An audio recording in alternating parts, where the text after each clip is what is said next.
Hello, I'm Antonio Neves, and this is an Ad Age video report. Everyone in the marketing industry knows what greenwashing is, but tree washing?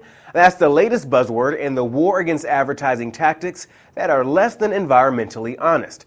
Speaking at this week's Sustainable Media Climate Symposium in New York, Don Carley criticized marketers of electronic billing services. He's the director of the Institute for Sustainable Communication, and he's very focused on the carbon footprint of the electronic media business, which he tells us is surprisingly close in size to the notorious carbon footprint of the paper-making business.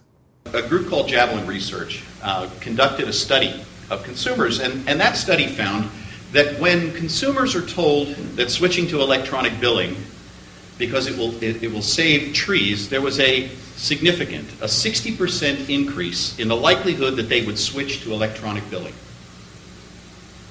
So naturally, the electronic billing industry, which makes an enormous amount of money when consumers don't get a print bill, was more than willing to tell consumers that they should switch to electronic billing because they'll be doing their part for the environment and saving trees. And my challenge to the electronic billing interests is that just as if you told me you were going to save a child, I would expect to know who's the child, where's the child. If you tell me that I'm going to be saving a tree or that you're going to be planting a tree because I've taken an action as a consumer to switch to electronic billing and you can't show me the tree, I call that tree wash. It's false advertising. So you should be aware that deforestation is a problem, that it is occurring on a very significant scale. But the causes of deforestation are not what are commonly assumed by most consumers, that it is paper making and printing that's killing trees. In fact, it's hamburgers, condominium, tofu, and electricity that's killing trees. In addition to the management of deforestation as a challenge, the other challenge we have is, of course, managing the emission of greenhouse gases.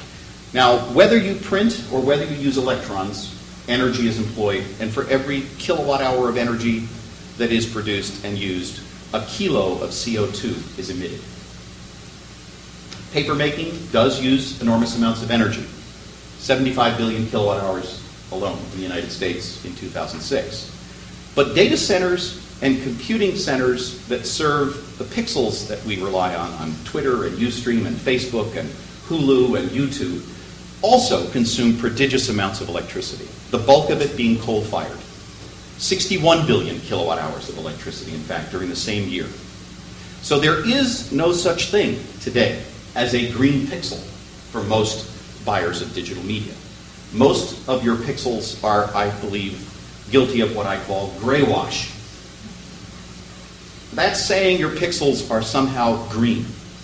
If you don't know where the electrons came from, if the electrons were not generated using renewable energy, then in fact, those pixels have a toxic burden carried with them as well. So we have to rethink our industry. We have to rethink what forests are. We have to rethink the role of trees and forests in our lives. We have to rethink the competencies, the skill sets, the habits of mind that we develop in those who work in graphic communications, in advertising, in marketing, and media. And that's it for this report. Thanks for being with us. I'm Antonio Neves at Advertising Age in New York.